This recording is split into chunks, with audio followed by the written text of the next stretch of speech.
Hello guys, welcome to CP Sharma classes. आज का power short video revision का video रहेगा। सॉल्यूशन चैप्टर का, लिक्विड सॉल्यूशन चैप्टर का नाम है। देखो, इस चैप्टर में सॉल्यूशन में अपन पढ़ेंगे बाइनरी सॉल्यूशन। अपने सिलेबस में बाइनरी सॉल्यूशन है। बाइनरी सॉल्यूशन मतलब इसके दो कंपोनेंट होंगे, एक सोलवेंट और एक सोल्यूट। ठीक है, दो कंपोनेंट से मिलकर बना है, एक सोलवेंट एक सोल्यूट। अब जो कंपोनेंट्स है, एक सोलवेंट है एक सोल्यूट है। अपन ने यहां पर एनसीईआरटी में सोलवेंट को ए बोला हुआ है और सोल्यूट को बी बोला हुआ है। तो अपन एनसीईआरटी के हिसाब से चलते हैं। कहीं पे भी फॉर्मूला वगैरह लिखेंगे तो सोलवेंट के लिए ए लिख देंगे और सोल्यूट के लिए बी लिख देंगे। जो एनसीईआरटी में दे रखा है वैसा ही करने वाले हैं। एनसीईआरटी में पहला पॉइंट टॉपिक दे रखा है कि solubility of solid in liquid. जो सॉलिड की सोल्यूबिलिटी है लिक्विड में, उसके बारे में देखना है कौन कौन से फैक्टर्स को अफेक्ट कर सकते हैं। तो फैक्टर्स अफेक्टिंग में पहला होगा nature of solute and solvent, यानी like dissolve like. Polar solvent polar solute है तो ज्यादा डिजोल्व होगा, नॉन पोलर ज्यादा डिजोल्व होगा, पोलर नॉन पोलर कम डिजोल्व होगा। यानी like dissolve like, same same को घोलेगा, सेम सेम को घोलेगा। ठीक है, अगर नेचर सेम है तो सोल्यूबिलिटी बढ़ जाएगी। इतनी बात क्लियर। लाइक डिजोल्व लाइक, ठीक है, लाइज नहीं लाइक, लाइक डिजोल्व लाइक। तो नेचर सेम है तो सोल्यूबिलिटी बढ़ जाएगी, पहली बात। दूसरी बात, जो सॉलिड्स होते हैं ना, solubility of solid in liquid, वो प्रेशर पे डिपेंड नहीं करती। बट जो गैस की सोल्यूबिलिटी है लिक्विड में, वो प्रेशर पे डिपेंड करती है, ध्यान रखना। सॉलिड की नहीं करती है, प्रेशर पे डिपेंड ही नहीं करती है। ओके। तीसरी बात अपने को याद रखनी है, अगर टेम्परेचर की बात पूछे तो टेम्परेचर के लिए रिएक्शन देखनी पड़ेगी कि जो कंपाउंड है सोल्यूबल हो रहा है तब वो कौन सी रिएक्शन कर रहा है, क्या वो एक्सोथर्मिक है या एंडोथर्मिक है। अगर आपके पास एंडोथर्मिक रिएक्शन हो रही है तब टेम्परेचर बढ़ाओगे तो सोल्यूबिलिटी भी बढ़ जाएगी। ठीक है, अगर रिएक्शन एक्सोथर्मिक है, एक्सोथर्मिक रिएक्शन यानी एनर्जी जो है वो रिलीज हो रही है, एनर्जी रिलीज हो रही है तो टेम्परेचर बढ़ाने पर सोल्यूबिलिटी कम हो जाएगी। ये बात कॉन्सेप्ट समझ में आया क्या? इफेक्ट ऑफ टेम्परेचर इंपॉर्टेंट है। अगर एंडोथर्मिक रिएक्शन है यानी डेल्टा एच पॉजिटिव है, एनर्जी देनी पड़ रही है, तो टेम्परेचर बढ़ाएंगे तो सोल्यूबिलिटी बढ़ जाएगी। अगर रिएक्शन देखो आप एक्सोथर्मिक है, एक्सोथर्मिक में क्या होगा, टेम्परेचर बढ़ाओगे सोल्यूबिलिटी घटेगी। इतनी बात क्लियर। ये हो गया आपका solubility of solid in liquid. अब अपन बात करते हैं next, solubility of gas. Solubility of gas in liquid, gas की सोल्यूबिलिटी लिक्विड में। तो इसके कौन कौन से फैक्टर्स होंगे? पहला, nature of gas and solvent. इसमें भी नेचर पे डिपेंड करती है, यहां पे भी नेचर पे डिपेंड करेगी। कैसे? जो गैसें ज्यादा लिक्विफिएबल होगी, यानी जिनका जो क्रिटिकल टेम्परेचर ज्यादा होगा। ठीक है, क्रिटिकल टेम्परेचर ज्यादा होगा यानी जो गैसें ज्यादा लिक्विफिएबल होगी वो मोर सोल्यूबल होगी, यानी उनकी सोल्यूबिलिटी ज्यादा होगी। इतनी बात क्लियर। दूसरी बात, अगर अपन बात करें कि नेचर में, नेचर की बात कर रहे हैं तो अगर हाइड्रोजन बॉन्ड है या पोलर गैस है या नॉन पोलर गैस है, ठीक है, हाइड्रोजन बॉन्ड तो अपन बात कर ले तो HF में आ गया। ठीक है, HF में हाइड्रोजन बॉन्ड आ जाएगा। यहाँ पे पोलर गैस जैसे HCl गैस हो गई, नॉन पोलर गैस जैसे H2 हो गया। ठीक है, और O2 भी नॉन पोलर में चले जाए, O2 तो रहने दो, इसको O2 कर सकते हो या आप हीलियम कर सकते हो, नॉन पोलर है। तो ये जो है आप नॉन पोलर, उसकी सोल्यूबिलिटी कम रहेगी और जो हाइड्रोजन बॉन्डेड है उसकी सोल्यूबिलिटी ज्यादा रहेगी। इतनी बात क्लियर रही आपको? ठीक है, आगे देखते हैं। गैस की सोल्यूबिलिटी लिक्विड में टेम्परेचर उसको इफेक्ट कर डालता है। कैसे? जो ये होती है ना, जनरली ये जो रिएक्शंस होती है, ये रिएक्शंस होती है एक्सोथर्मिक्स। तो टेम्परेचर बढ़ाओगे तो सोल्यूबिलिटी घट जाती है, टेम्परेचर बढ़ाओगे सोल्यूबिलिटी घटेगी घटेगी। अब देखो, इसका एक एग्जांपल एनसीईआरटी में दे रखा है, एग्जांपल बेस्ड क्वेश्चन भी आ चुके हैं। एक बार वो डीप सी डाइविंग वाला क्वेश्चन भी आया हुआ है, तो इसको भी आप देख लो। जो एक्वेटिक एनिमल्स होते हैं ना, जो पानी में रहने वाले एनिमल्स हैं, एक्वेटिक एनिमल्स, वो कोल्ड ठंडे पानी में ज्यादा कंफर्टेबल होते हैं। कोल्ड वाटर में, ठंडे पानी में क्यों कंफर्टेबल होते हैं? क्योंकि देखो टेम्परेचर अगर कम करोगे, टेम्परेचर कम करोगे तो गैसेस की सोल्यूबिलिटी बढ़ेगी। यहाँ पे देख लो, टेम्परेचर अगर बढ़ा रहे हो तो सोल्यूबिलिटी कम, टेम्परेचर कम करोगे तो सोल्यूबिलिटी बढ़ेगी। सोल्यूबिलिटी गैसों की बढ़ रही है तो उसको अवेलेबल गैस मिल रही है रेस्पिरेशन के लिए, तो वो कंफर्ट हो जाते हैं वहां पे। ठीक है, तो aquatic animals feel more comfortable in cold water, सही स्टेटमेंट है। ठीक है, आगे देखते हैं इफेक्ट ऑफ प्रेशर। जो सॉलिड में तो प्रेशर का इफेक्ट ही नहीं होता, अब गैसेस में होता है। कैसे? जो गैस का मास है जो लिक्विड में डिजोल्व कर रहा है, लिक्विड में जितना गैस का मास डिजोल्व हुआ है, वो जो गैस पे प्रेशर लग रहा है ना लिक्विड में, उसके सीधे प्रोपोर्शनल होता है। कैसे? Mass of gas dissolve in liquid m, वो सीधा प्रोपोर्शनल है pressure above the liquid P के। यहां पे के एक कांस्टेंट लगा दिया। अगर लॉग लेना आता है क्या, देखो log m बराबर log k, और ये गुणा में है तो प्लस में जाता है log, तो प्लस log p। अब ग्राफ खींच लो, y बराबर mx प्लस c, इसको ले लो y बराबर, इसको ले लो mx प्लस ये आ गया mx, x पे p है ना log p, और ये हो गया c। इंटरसेप्ट log k हो जाएगा, x पे log p आ जाएगा, m आ जाएगा, log m आ जाएगा y एक्सिस पे, और स्लोप हो जाएगी इसकी 1। ग्राफ निकाल सकते हो। ठीक है, ऐसे अगर बात करें इसके बाद में, जैसे अपन ने मास सीधा प्रोपोर्शनल है किसके? प्रेशर के, वैसे ही हेनरी ने एक लॉ दिया कि सोल्यूबिलिटी ऑफ गैस, गैस की जो सोल्यूबिलिटी है वो गैस के पार्शियल प्रेशर के बराबर जो है उसके समानुपाती होती है। यानी जितना प्रेशर बढ़ाओगे गैस की सोल्यूबिलिटी भी बढ़ती जाएगी, ये बोला हेनरी ने। अब एक हेनरी कांस्टेंट अपन लगा देते हैं यहाँ पे, P बराबर KH इंटू M। M क्या है? सोल्यूबिलिटी ऑफ गैस, P है प्रेशर, KH है जो हेनरी कांस्टेंट। अब एक क्वेश्चन 2-3 बार आ चुका PYQ में, भर भर के क्वेश्चन आता है इस हेनरी कांस्टेंट का भी, तो आपको इस हेनरी कांस्टेंट को भी ध्यान रखना है। KH बोलते हैं हेनरी कांस्टेंट। जो KH है वो गैस की नेचर पे डिपेंड करता है, नेचर ऑफ गैस पे ये डिपेंड करता है। अगर टेम्परेचर बढ़ा रहे हैं तो हेनरी कांस्टेंट भी बढ़ेगा, यानी सीधे प्रोपोर्शनल होता है टेम्परेचर के और सोल्यूबिलिटी के। हेनरी कांस्टेंट इनवर्सली प्रोपोर्शनल होता है। इतनी बात क्लियर हो गई क्या आपको हेनरी कांस्टेंट की? ठीक है, ये बात क्लियर हो गई। जो अपन ने ये इक्वेशन लिखी है ना हेनरी लॉ की, प्रेशर बराबर Henry constant into solubility of gas. अब यहाँ पे जो m है ना, अगर क्वेश्चन आपको क्वेश्चन को देखना है, अगर न्यूमेरिकल को सोल्व करना है ना, तो m को जनरली मोलेरिटी लिया जाता है, मोलेरिटी लिया जाता है। ठीक है, यहां पे आप इसको मोल फ्रैक्शन लेके भी सोल्व कर लो, मास लेके भी सोल्व कर सकते हो। वो क्वेश्चन की डिमांड के अनुसार देख लेना मास, मोलेरिटी और मोल फ्रैक्शन में से क्या दे रखा है। उसकी यूनिट जो KH की यूनिट होगी ना, वो किस में दे रखी है, उस बेसिस पे आप मास, मोलेरिटी या मोल फ्रैक्शन के रूप में इसको ले लेना। ओके, इतनी बात क्लियर। अब अपन बात करते हैं जो हेनरी लॉ है उसका एप्लीकेशन, एक जो नीट में आया हुआ है, शायद 2021-22 के लगभग आया था, 21 में आया था, कि जो डीप सी होते हैं उसमें डाइवर्स होते हैं, डाइविंग करने वाले डीप सी में गोताखोर जो अंदर जाते हैं, ठीक है, वो किसका एप्लीकेशन है? पहली बात तो हेनरी लॉ का एप्लीकेशन होगा वहां पे। कैसे हेनरी लॉ का एप्लीकेशन होगा उसमें? कि अगर बात करें डीप सी में नीचे जाने वाले, वो अपना जो ऑक्सीजन सिलेंडर होता है ना उनका, उसमें हीलियम गैस लेके जाते हैं, वो हीलियम गैस मिक्सचर होता है। अगर वो हीलियम गैस नहीं डालते हैं तो क्या होता है? देखो, अगर डीप सी में नीचे जा रहे हैं तो प्रेशर बढ़ रहा है, और प्रेशर बढ़ेगा तो सोल्यूबिलिटी भी बढ़ जाएगी।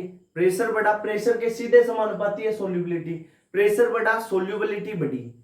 ठीक है, इतनी बात क्लियर। दूसरी बात देखो, अगर सोल्युबिलिटी बढ़ी तो ऑक्सीजन वगैरह और नाइट्रोजन जो गैसेज हैं उनके अपने ब्लड में सोल्युबिलिटी नीचे बढ़ जाएगी।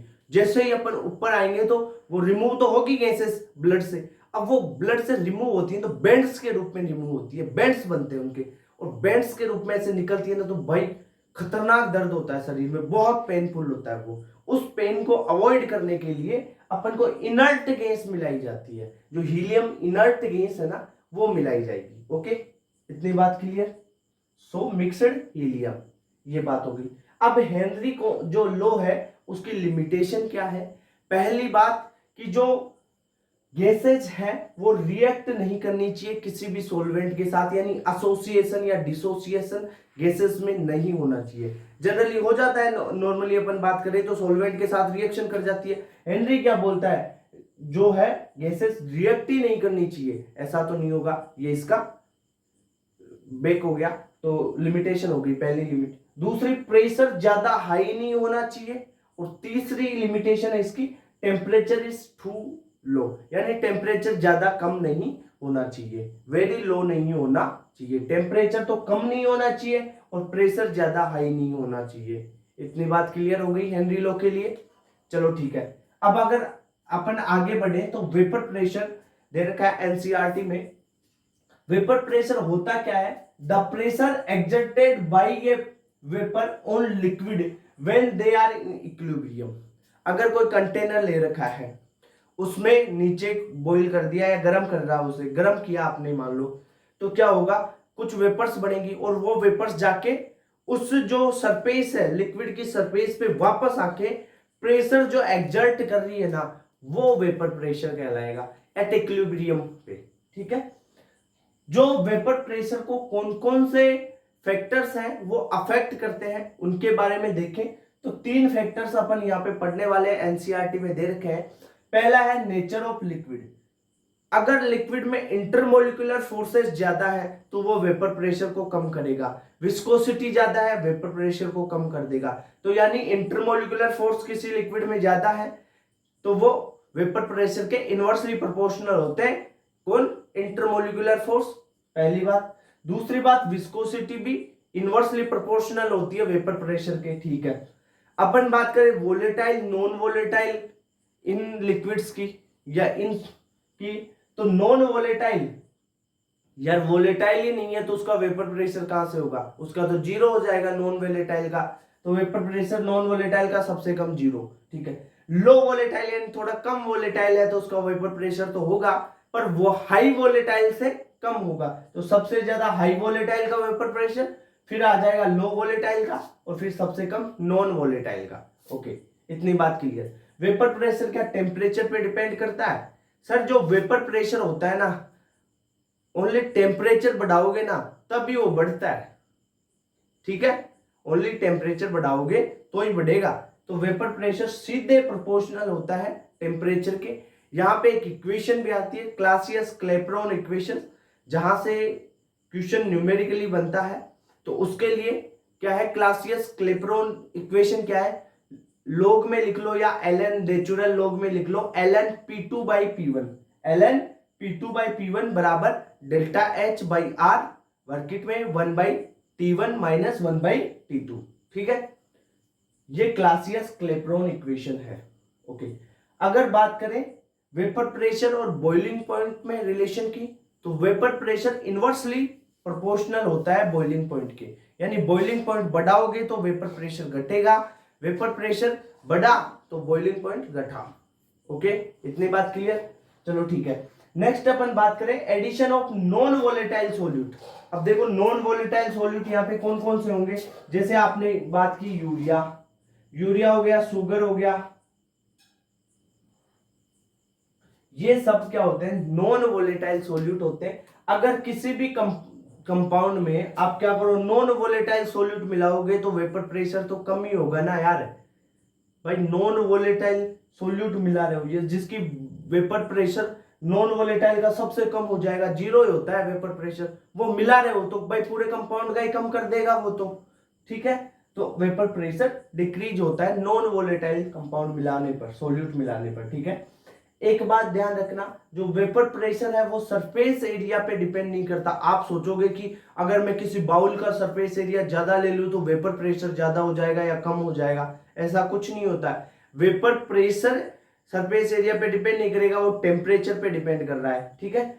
दूसरी बात, अगर रेट ऑफ इवेपोरेशन की बात करें यानी पर सेकेंड कितना वेपोरेट हो रहा है, रेट ऑफ इवेपोरेशन की बात करें तो वो सरफेस एरिया पे डिपेंड कर सकता है, पर वेपर प्रेशर नहीं। रेट ऑफ इवेपोरेशन या वेपोरेशन, वेपोराइजेशन की रेट या इवेपोरेशन की रेट पर वेपराइजेशन वीपी डिपेंड नहीं करेगा, वेपर प्रेशर डिपेंड नहीं करेगा। वेपराइजेशन की रेट डिपेंड कर सकती है सरफेस एरिया पे, ये पॉइंट ध्यान रखना है, ठीक है। सरफेस एरिया इंक्रीज करोगे तो रेट ऑफ इवेपोरेशन इंक्रीज हो जाएगी। जैसे जितना बड़ा बाउल लोगे या जितना बड़ा कोई आप ले लो कुछ भी, तो उसमें वाटर रख दो तो उसको वेपोराइज करवाओ, तो जितना बड़ा होगा उतना रेट से ज्यादा जल्दी होगा, यानी रेट टाइम कम लगेगा तो उसका रेट ज्यादा हो रहा है ना, रेट। पर वेपर प्रेशर डिपेंड नहीं करेगा भाई उस पर, ओके, ये ध्यान रखना। तो इतना हो गया, यहां तक आप स्क्रीनशॉट लो, फिर राउल्ट लॉ वगैरह इनकी बात करते हैं। अब चलते हैं आगे, राउल्ट लॉ, आइडियल सॉल्यूशन वगैरह, एजियोट्रोप्स वगैरह इनके बारे में पढ़ेंगे। टॉपिक है राउल्ट लॉ।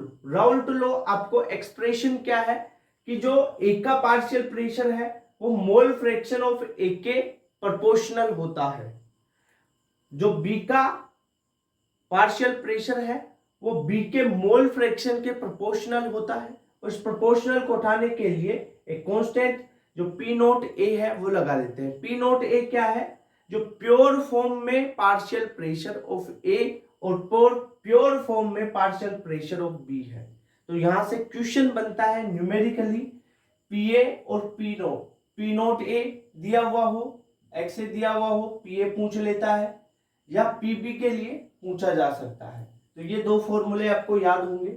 अब ये ए और बी दो कंपोनेंट है, सोल्वेंट और सोल्यूट। अगर टोटल सॉल्यूशन का पार्शियल प्रेशर निकाला जाए तो दोनों को आप जोड़ दोगे, ठीक है। दोनों को जोड़ते हैं तो ये फॉर्मूला आ जाएगा आपके पास, भाई पीए की जगह ये लिख दो, पीबी की जगह ये लिख दो, ये फॉर्मूला आ गया आपके पास, इतनी बात। अब ये एक्स ए और एक्स बी पता है सबको, देखो एक्स ए क्या है, mole fraction of A. Mole fraction of A कैसे लिखोगे, ए के मोल बटा टोटल मोल। टोटल मोल किसके, N A plus N B. वैसे ही एक्स बी लिख सकते हो आप, ठीक है, यानी मोल फ्रैक्शन ऑफ बी के भी निकाल सकते हो। इतनी बात क्लियर होगी।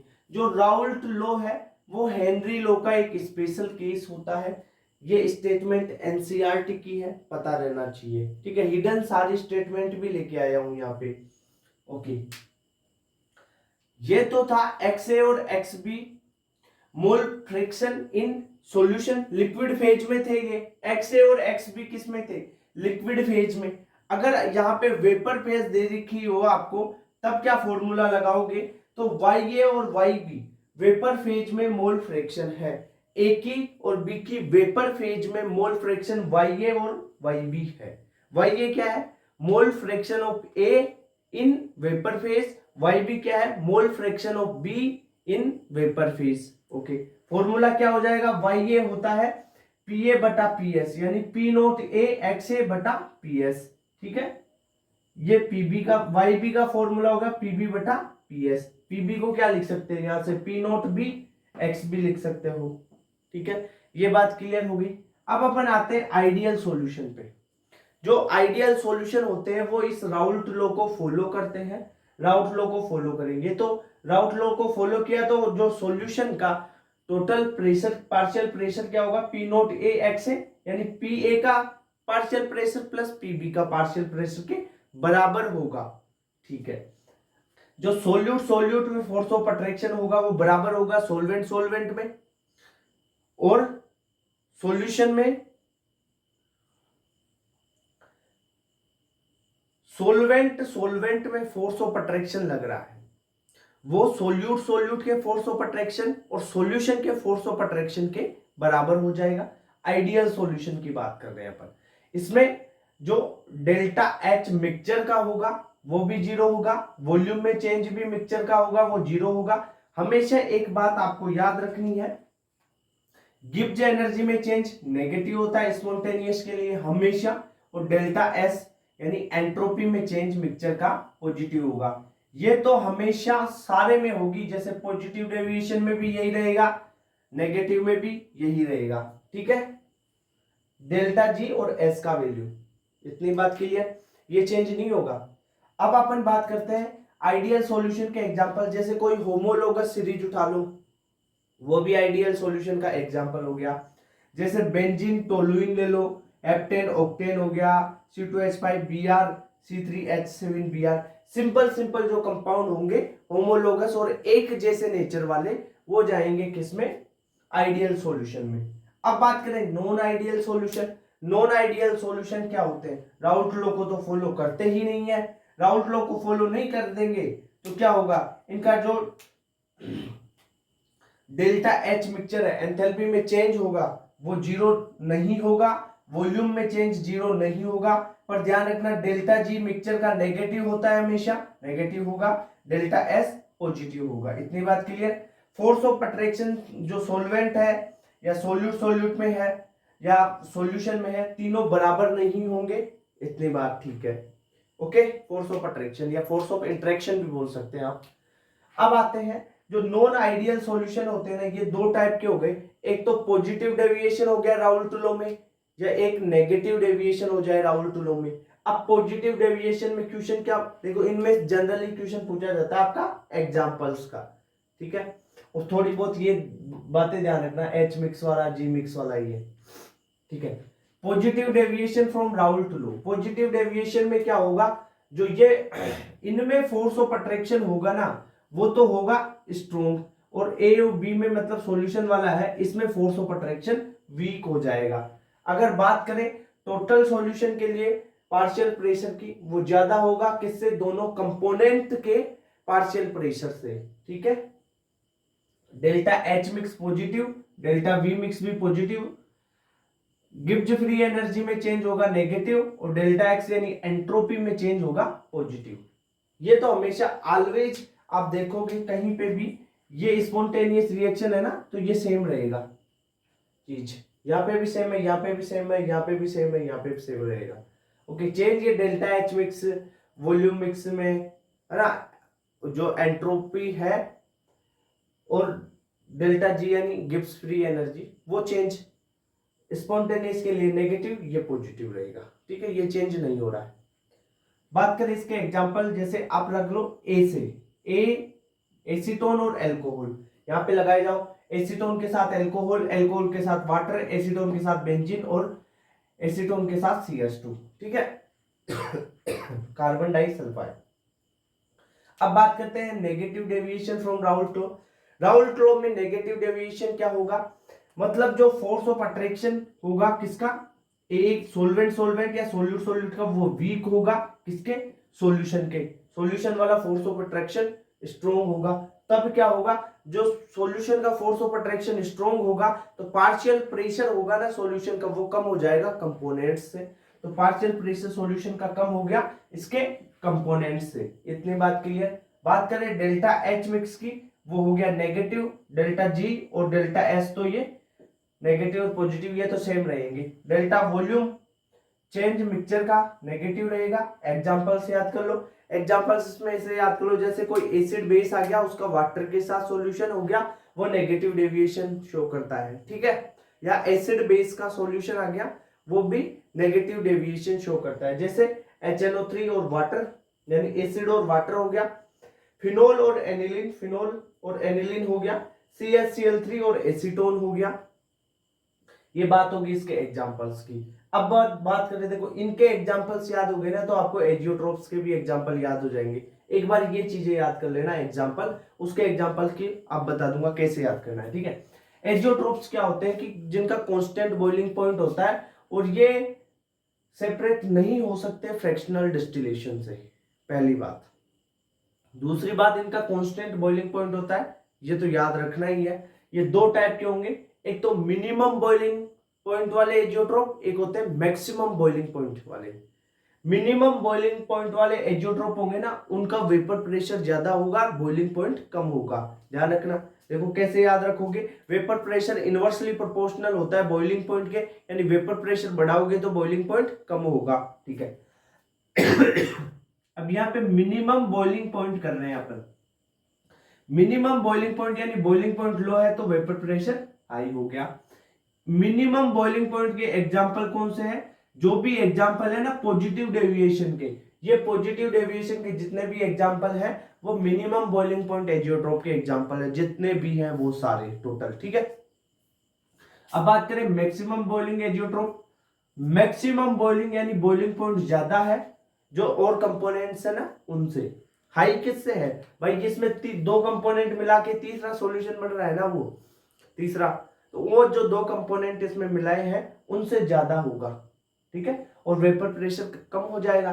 और उसके एग्जाम्पल क्या हो गए? मैक्सिमम बॉइलिंग पॉइंट के एग्जाम्पल, जो भी नेगेटिव डेविएशन के एग्जाम्पल है ना ये वाले, ये सारे एग्जाम्पल किसके हैं? मैक्सिमम बॉइलिंग पॉइंट के। ठीक है। इसके बाद में आपको ये फॉर्मूला एक देख लेना है। ये फॉर्मूला कहां से बनाया है मैंने? ये फॉर्मूला है ना, ये यहां से ही कॉमन लिया है मैंने XA को और ये फॉर्मूला बना दिया। ठीक है। PS बराबर P naught A minus P naught B XA plus P naught B। ठीक है। अब बात करें, एक क्वेश्चन अगर जनरली आता नहीं है ऐसा क्वेश्चन मान लो आ जाए, तो if x mole of each A and B के x मोल है, अगर इनके हाफ मोल को वेपोराइज कर दिया जाए तब जो सॉल्यूशन का पार्शियल प्रेशर होगा वो क्या होगा? यानी x मोल है A और B के, उनका हाफ वेपोराइज कर दिया जाए, तब आपको पूछा जाए कि सॉल्यूशन का आपको पार्शियल प्रेशर बताना है।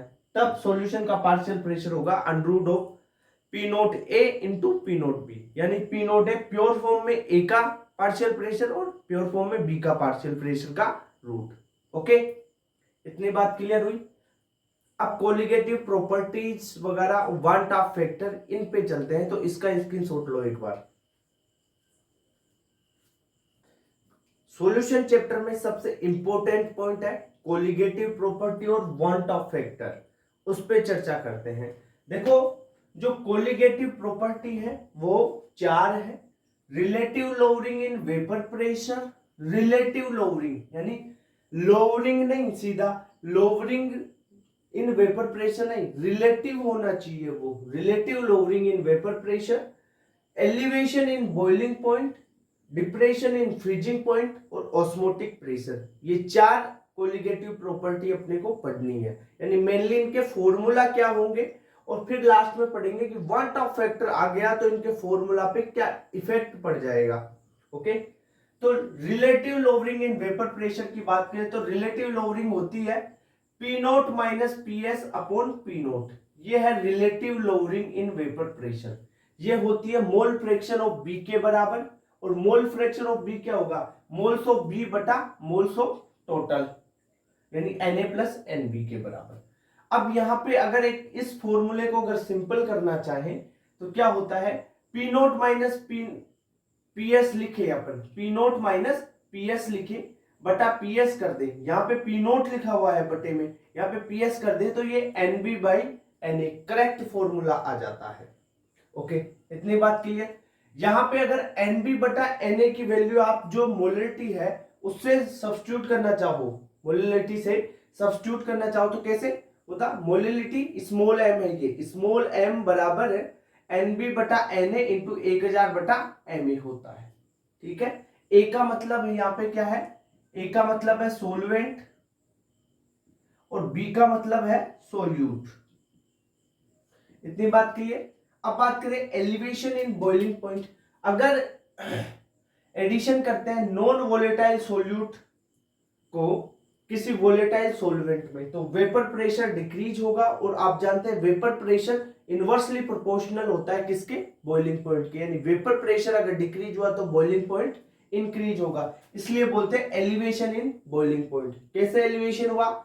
नॉन वोलेटाइल सोल्यूट अगर किसी सॉल्वेंट में डाले वोलेटाइल में तो वो क्या करेगा? वेपर प्रेशर को कम कर देगा। वेपर प्रेशर डिक्रीज हुआ तो उसका बॉइलिंग पॉइंट इंक्रीज हो जाएगा। यहाँ पे देख लो सोलवेंट का ये यहां पर है और सॉल्यूशन का यहां पर है, ठीक है। तो अगर अपन इसमें चेंज निकालना चाहिए एलिवेशन इन बॉइलिंग पॉइंट तो क्या होगा टीएस माइनस टी नोट, ठीक है। टीबी बराबर TS minus T naught. TB क्या है elevation in boiling point, elevation in boiling point क्या है टीबी, ठीक है। ये है सॉल्यूशन का और ये है सॉल्वेंट का, ओके। टीएस सॉल्यूशन का है और टी नोट है सॉल्वेंट का, ओके। टीबी बराबर केबी इंटू एम। यहाँ पे केबी एक कांस्टेंट है और केबी को बोला जाता है मोलर एलिवेशन कांस्टेंट या एब्लियोस्कोपिक कांस्टेंट, ठीक है। केबी को क्या बोलते हैं मोलर एलिवेशन कांस्टेंट या एब्लियोस्कोपिक कांस्टेंट।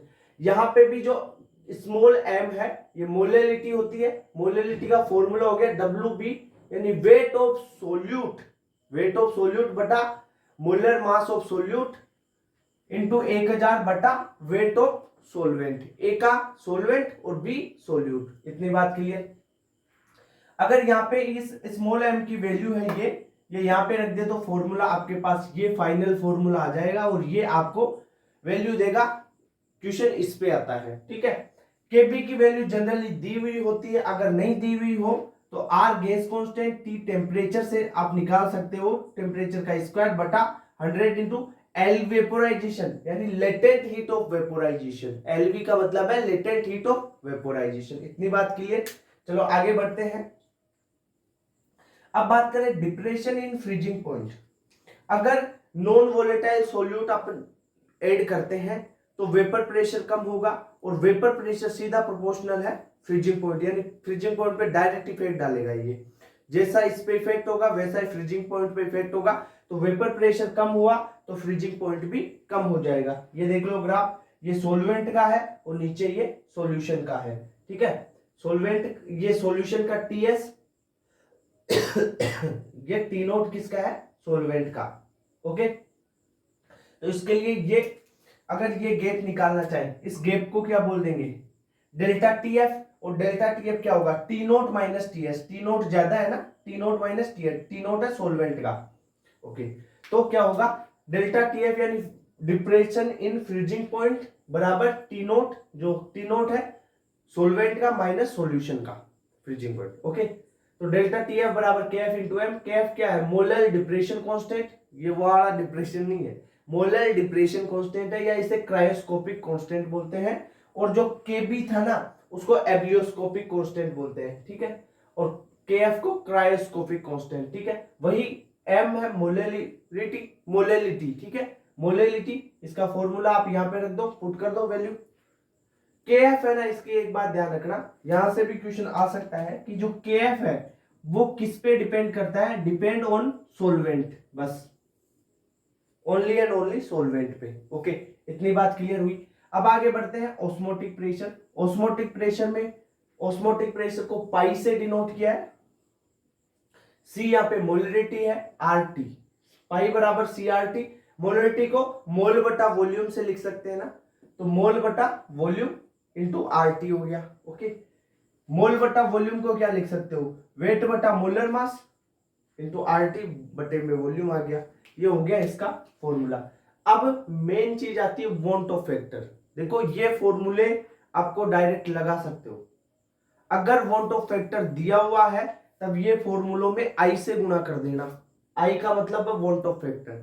आई क्या है वांट ऑफ फैक्टर क्या है, नॉर्मल मोलर मास और एबनॉर्मल मोलर मास दिया हो जाए तब आई कैसे कैलकुलेट करोगे, नॉर्मल मोलर मास बटा एबनॉर्मल मोलर मास, या इनमें से कोई भी कोलिगेटिव प्रॉपर्टी दी हुई हो ये चारों में से, तो आप क्या करोगे एबनॉर्मल कोलिगेटिव प्रॉपर्टी बटा नॉर्मल कोलिगेटिव प्रॉपर्टी। ध्यान रखना नॉर्मल मोलर मास ऊपर रहता है और नॉर्मल कोलिगेटिव प्रॉपर्टी ये है जो नीचे रहती है, ठीक है। ये चीज ध्यान रख लेना, कहीं फॉर्मूले में चेंज मत कर देना, बिल्कुल करेक्ट फॉर्मूला ही है, ठीक है। तो वांट ऑफ फैक्टर क्या होगा एबनॉर्मल कोलिगेटिव प्रॉपर्टी, इनमें से कोई सी कोलिगेटिव रिलेटिव लोअरिंग दे दे, ये जो दे दे ऑस्मोटिक प्रेशर दे दे, एलिवेशन बॉइलिंग पॉइंट दे दे, कुछ भी दे दे, तो एबनॉर्मल कोलिगेटिव प्रॉपर्टी बटा नॉर्मल कोलिगेटिव प्रॉपर्टी, ठीक है। अब देखो फिर आपको क्या देखना है इसमें, आई निकालोगे कैसे, अगर डिसोसिएशन या एसोसिएशन दे रखा है, डिसोसिएशन का मतलब ये एक कंपाउंड है, मान लो ये एक कंपाउंड है और ये जाके दो कंपाउंड्स में टूट रहा है, तो इसका डिसोसिएशन हो रहा है। एसोसिएशन मतलब ये दो कंपाउंड है, ये आगे जाके एक कंपाउंड बना रहे हैं, तो ये हो गया एसोसिएशन। डिसोसिएशन एक के एन मॉलिक्यूल्स तो एक ए है बड़ा मॉलिक्यूल, ये डिसोसिएट हो रहा है एन मॉलिक्यूल्स में एक के, तो ये क्या हुआ डिसोसिएशन। और डिसोसिएशन के लिए आप आई लिखते हैं, आई बराबर 1 minus alpha plus N alpha. Alpha यहाँ पे डिग्री ऑफ डिसोसिएशन है, एल्फा क्या है डिग्री ऑफ डिसोसिएशन, एन है जो कितने मॉलिक्यूल्स डिसोसिएट हुए हैं। ओके, अब बात करें एसोसिएशन के लिए, एन मॉलिक्यूल्स जो एन मॉलिक्यूल्स मिलके एक मॉलिक्यूल बना रहे ए वाला, ठीक है, तो एसोसिएट हो रहे हैं। अब यहाँ पे आई क्या होगा, वांट ऑफ फैक्टर होगा 1 minus alpha plus alpha by N. यहाँ पे एल्फा क्या है डिग्री ऑफ एसोसिएशन, डिसोसिएशन में alpha degree of dissociation, association में अल्फा डिग्री ऑफ एसोसिएशन। ठीक है, अब ये आई निकाल लोगे, आई यानी वांट ऑफ फैक्टर। तो आपको अब इन कोलिगेटिव प्रॉपर्टीज में आई दे रखा है ना, तब इन फॉर्मूला को कैसे मॉडिफाई करोगे आप। ठीक है, आप यहां पे कर दोगे एक्स बी है ना, relative lowering in vapour pressure, इस एक्स बी को आई से गुणा कर दोगे। यहां पे क्या करोगे, इस डेल्टा टीबी यहां से आई से गुणा कर दोगे के बी को। ठीक है, आई के बी इंटू एम, ये डिप्रेशन इन फ्रीजिंग पॉइंट को आई के एफ इंटू एम, यानी ये सारी लिख रखी है। जो भी कोलिगेटिव प्रॉपर्टी है सीधे प्रोपोर्शनल होती है वांट ऑफ फैक्टर के। अब कैसे चेंज करोगे, डेल्टा टीबी को कैसे चेंज करोगे, डिप्रेशन इन फ्रीजिंग पॉइंट है और एलिवेशन इन बॉइलिंग पॉइंट है, तो एलिवेशन इन बॉइलिंग पॉइंट को क्या क्या लिख दोगे आप, डेल्टा टीबी को, डेल्टा टीबी है ये, डेल्टा टीबी बराबर आई से गुणा कर दिया ना के बी इंटू एम को, delta T F depression in freezing point को क्या कर दोगे आई से गुणा कर दोगे। ठीक है, पाई बराबर आई सी आर टी कर दोगे, यहाँ पे P note minus P S बटा पी नोट है, यानी relative lowering in vapour pressure को आई यानी आई इंटू एक्स बी कर दोगे। अब ध्यान रखना एक्स बी को आई से गुणा किया ना, तो जहां पे एन बी होगा वहां ही आई गुणा होगा, एन ए से आई गुणा नहीं होगा। यहाँ पे देख लो I into N B, N A को गुणा नहीं किया, आई इंटू एन बी को गुणा किया है। ठीक है, तो ये हुआ आपका कोलिगेटिव प्रॉपर्टी और वांट ऑफ फैक्टर का। भाई ये चार्ट और ये फॉर्मूले याद कर लिए ना, इससे बाहर क्वेश्चन नहीं जाता। ठीक है, इतना कर लो, क्वेश्चन प्रैक्टिस कर लो, कंफर्म है 180 बाई 180 आना। ठीक है, थैंक यू, मिलते हैं फिर।